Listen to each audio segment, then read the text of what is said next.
मैं रजत शर्मा से पूछना चाहता हूं, आपने कितनी खबर चलाया कि बृजभूषण के दामाद खेल संघ का अध्यक्ष कैसे है?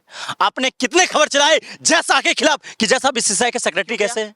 आपने कितने खबर चलाए कि जब विनेश फोगाट को अयोग्य घोषित किया गया तो उसमें जाने वाले ओलंपिक संघ के सदस्य के खिलाफ कितने खबर चलाए? और मैं पूछ लेता हूं, विनेश फोगाट देश के अंदर आई तो भारतीय जनता पार्टी के कितने नेता गए उन्हें स्वागत करने के लिए? खेल मंत्री गया, क्यों नहीं गया?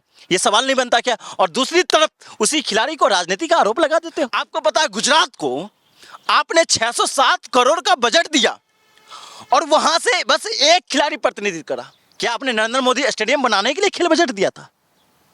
क्या आपने बीसीसीआई के सेक्रेटरी बनाने के लिए जैसा के लिए? सभी का स्वागत है DS4 न्यूज में। देखिए, रजत शर्मा ने एक ट्वीट कर दिया है विनेश फोगाट को लेकर के, क्योंकि विनेश फोगाट जैसे ही जो है दिल्ली आती हैं ओलंपिक खेलने के बाद के समर्थकों का जन सैलाब देखने को मिलता है। उस दौरान एक तस्वीर भी वायरल हुई जिसमें दीपेंद्र हुड्डा साहब उनके साथ मौजूद रहे, उनके पूरे काफिले के साथ वो मौजूद रहे। बस फिर क्या था, रजत शर्मा ने ट्वीट करते हुए कहा कि जो है खेल के अंदर जो है राजनीति को नहीं लाना चाहिए, कि जब तक खेल में राजनीतिक और परिवारवाद घुसा रहेगा हमें मेडल नहीं मिल सकते हैं। हालांकि उन्होंने बहुत बड़ा एक लेख लिख दिया है ट्विटर हैंडल पे, ये आपके डिस्प्ले स्क्रीन पर दिख भी रहा होगा, आप पढ़िए इत्मीनान से और देखिए कि उन्होंने क्या कुछ कहा है। लेकिन सबसे बड़ा सवाल ये है कि विनेश फोगाट को लेकर के आखिर किस तरीके की राजनीति की जा रही है। देखिए, हरियाणा में चुनाव है, बेशक चुनाव है, लेकिन जिस तरीके से किसी पार्टी के नेता वहां जाते हैं तो क्या इसमें राजनीति को देखा जाएगा, ये सबसे बड़ा सवाल है। और रजत शर्मा जिस तरीके से कह रहे हैं, काफी लोग इस बातों से निराशा भी हैं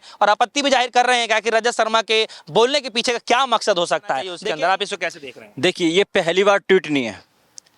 विनेश फोगाट और तमाम जो जंतर मंतर पे 2 महीने तक धरना प्रदर्शन कर रही खिलाड़ी और वहां कर रहे खिलाड़ी की भी मांग यही था कि खेल में राजनीति नहीं होना चाहिए, खेल में परिवारवाद नहीं होना चाहिए, खेल में राजनेता नहीं होना चाहिए। तो उस समय ही रजत शर्मा और रजत शर्मा जैसे पत्रकार क्या खबर चलाता था बृजभूषण के समर्थन में। आपको पता है, उन्होंने ही कहते थे कि 50-50 रुपए का मेडल मिल जाता है। ये खिलाड़ी अगर इनको ईमान है तिरंगा का तो उन्हें सड़क पे नहीं बैठना चाहिए। उस समय भी तो यही विनेश फोगाट यही मांग कर रहे थे। और आज जिस राजनीतिकरण की आप बात कर रहे हैं, आज रजत शर्मा जिस राजनीति, ये वही बात होगी कि राजनीति की गलियारों में मिर्ची लगना विनेश फोगाट ने दिखा दिया। और किसके दम पे? खेल के दम पे। और वो भी ओलंपिक में जो चैंपियन को हरा कर बताया कि खेल हमेशा खिलाड़ी जीतता है, खेल को कोई राजनेता नहीं जीतता, खेल को कोई पत्रकार नहीं जीतता है। उस समय जब तमाम खिलाड़ी को रोड पे घसीटा जा रहा था और घसीटा इस नाम पर जा रहा था कि खेल में कोई राजनीतिक संघ, ओलंपिक संघ में, तमाम ओलंपिक संघ में किसका अध्यक्ष होना चाहिए? किसी खिलाड़ी को होना चाहिए। आज हमारे देश का ओलंपिक संघ का अध्यक्ष कौन है? नीता अंबानी जी। आप बताइए। और कुश्ती संघ की बात करता हूं, उस समय धरना प्रदर्शन तमाम कुश्ती संघ के खिलाड़ी कर रहे थे, उसका अध्यक्ष कौन था? बृजभूषण सिंह था। उसका समर्थन कौन कर रहे थे?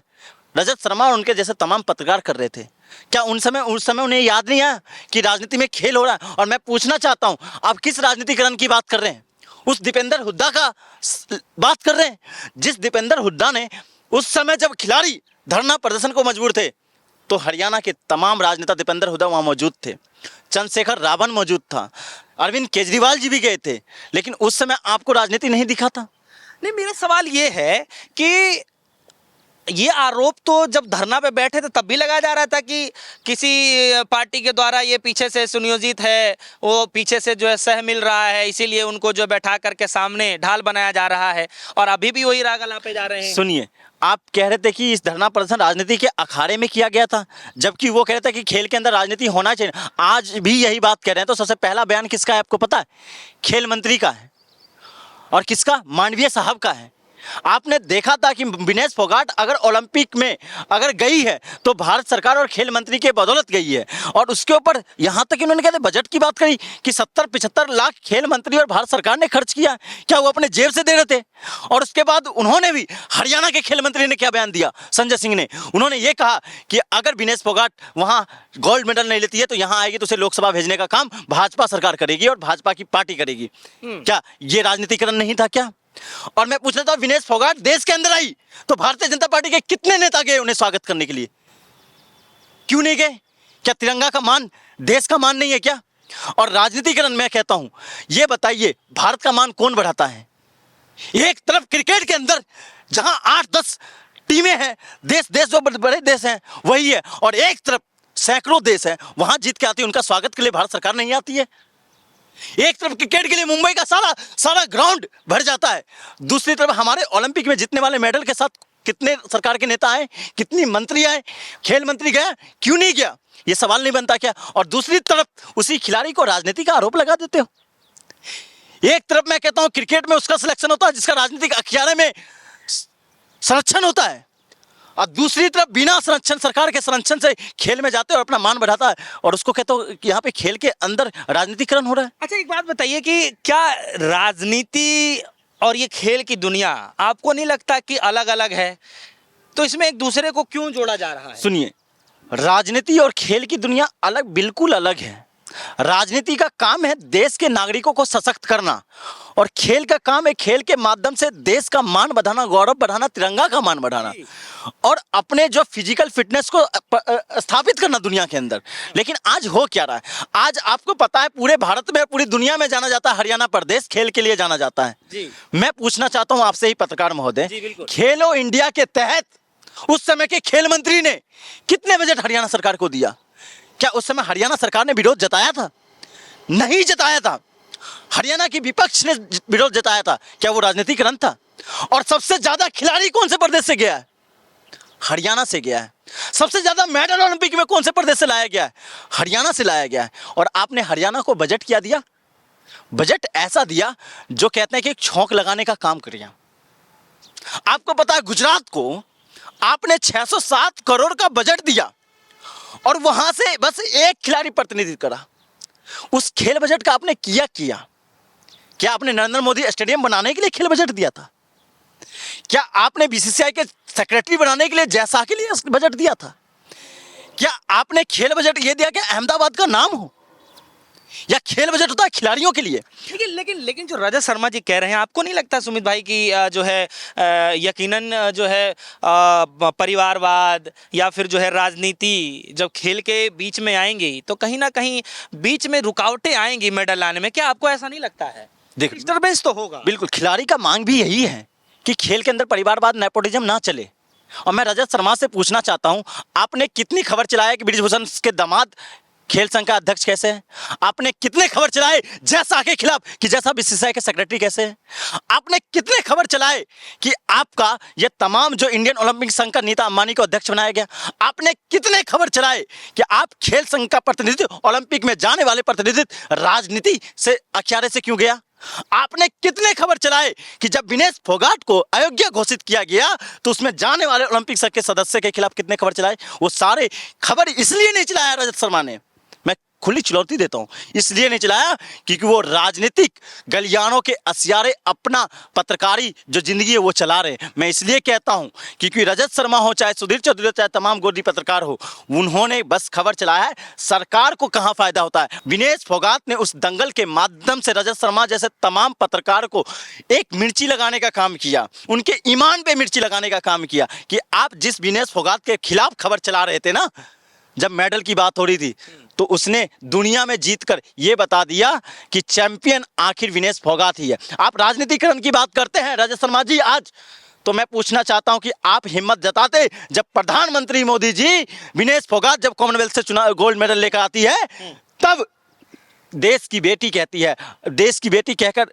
संबोधन करते हैं, उसका पूरा देश सम्मान करता था। लेकिन उसके तुरंत बाद मोदी जी की चुप्पी पर और खेल मंत्री के चुप्पी पर आपने एक खबर नहीं चलाया, तो आप पे संदेह जाता है रजत शर्मा जी। अच्छा, एक सवाल ये भी है कि देखिए जो है विनेश फोगाट जी आती हैं, बड़ा जन समर्थक उनके साथ में दिखाई देता है, और ये जन समर्थक देखते हुए जो विनेश फोगाट भावुक भी होती हैं, और उस दौरान जो है एक नेता जो कि हरियाणा से ताल्लुक़ रखते हैं वो पूरे रैली में जो है उनके साथ मौजूद रहते हैं। और कुछ लोग ये भी कह रहे हैं कि साफ दिख रहा है कि इसमें राजनीति हो रही, क्योंकि हरियाणा में चुनाव है। ये क्या तरीका हुआ? पत्रकार साहब, जिस नेता की बात कर रहे हैं, दीपेंद्र हुड्डा जी की ही बात कर रहे हैं, मुझे पूरी तरह पता है। वो दीपेंद्र हुड्डा जी हरियाणा के तमाम खिलाड़ियों के साथ समय समय पर आपको देखने को मिल जाएंगे। चाहे वो कॉमनवेल्थ गेम्स का जो चुनाव जीतकर तमाम खिलाड़ी हरियाणा के आए थे, तो उनसे मिलने का काम गुड़गांव के अंदर दीपेंद्र हुड्डा जी ने किया था। उससे पहले उनके पिताजी भी करते थे, और उनके पिताजी का एक बता दे रहा हूँ हरियाणा में आज खिलाड़ी क्यों है। उन्होंने कहा था मेडल लाओ और नौकरी पाओ योजना चलाने वाला अगर कोई प्रदेश था और कोई सरकार था तो उस दीपेंद्र हुड्डा के पिताजी भूपेंद्र हुड्डा जी ने ये काम किया था, जो कि सराहनीय है पूरे देश में। और उसके बाद से तमाम राज्य और केंद्र सरकार ने खेलो इंडिया जैसे योजना को लाया है। तो आप कहते हो कि वो राजनीतिकरण कर रहे हैं। आज उनकी सरकार की देन है कि हरियाणा से तमाम खिलाड़ी निकल रही है। आज उनकी चुनाव है तो ही तभी क्यों गए? सुनिए, कॉमनवेल्थ गेम्स से जब ये खिलाड़ी आए तो उस समय चुनाव था क्या? मैं पूछना चाहता हूं, जब ये धरना प्रदर्शन पे बैठी हुई खिलाड़ी थे उस समय क्या चुनाव था क्या हरियाणा के अंदर? आप जिसको कहते हो अब मैं पूछना चाहता हूं, अगर चुनाव है तो आपके खेल मंत्री जो हरियाणा से आते हैं संजय सिंह, क्या वो चुनाव के मद्देनजर उन्होंने बयान नहीं दिया क्या? क्योंकि जब वो धरना प्रदर्शन पर बैठी हुई थी तो पूरा हरियाणा सरकार चुप्पी साधा हुआ था, उस समय किसी का बयान नहीं था, एक सरकार का एक मंत्री मिलने तक नहीं आया था। ये ऐसी बात कह रहे हैं। अब देखिए, जितने भी खिलाड़ी जीत करके आए हैं और हाल ही में प्रधानमंत्री मोदी जी भी जो है उनसे बातचीत कर रहे हैं, घूम घूम के माइक लेकर के सवाल पूछ रहे हैं, बातचीत कर रहे हैं। आपने शायद वो वीडियो नहीं देखा, वो भी तो मनोबल बढ़ा रहे हैं। सुनिए, मनोबल ऐसे बढ़ाया जाता है कि एसी की दिक्कत थी, मैंने एसी लगवा लिया।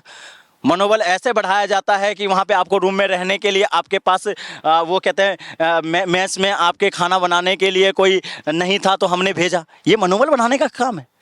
आप ये कहते ना मनोबल हम ऐसे बढ़ा रहे थे कि आप जब वहाँ गए थे तो हमने 140 करोड़ भारतीयों को प्रोत्साहन किया था खेल के लिए।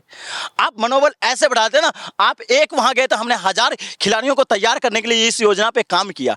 आप ऐसे मनोबल बढ़ाते ना कि आप जब वहाँ प्रतिनिधित्व कर रहे थे देश का तो यहाँ देश के अंदर एक मेला लगा हुआ था ओलंपिक का, आप ऐसे मनोबल बढ़ाते। ये मनोबल बढ़ाने का क्या तरीका? वो तो आपका अधिकार है, उसके लिए तो चुना गया है। आपको एसी लगाने के लिए चुना गया है, एसी लगाने के लिए खेल बजट होता है। इंडिया के तहत खिलाड़ी को भेजने का काम दायित्व आपका कर्तव्य है, ना कि आप एक पर्सनल तौर पे कि मैंने किया, मैंने क्या होता है। मैं चाहता हूँ कि आपको विनेश फोगाट के साथ खड़ा होना चाहिए था आज रजत शर्मा को।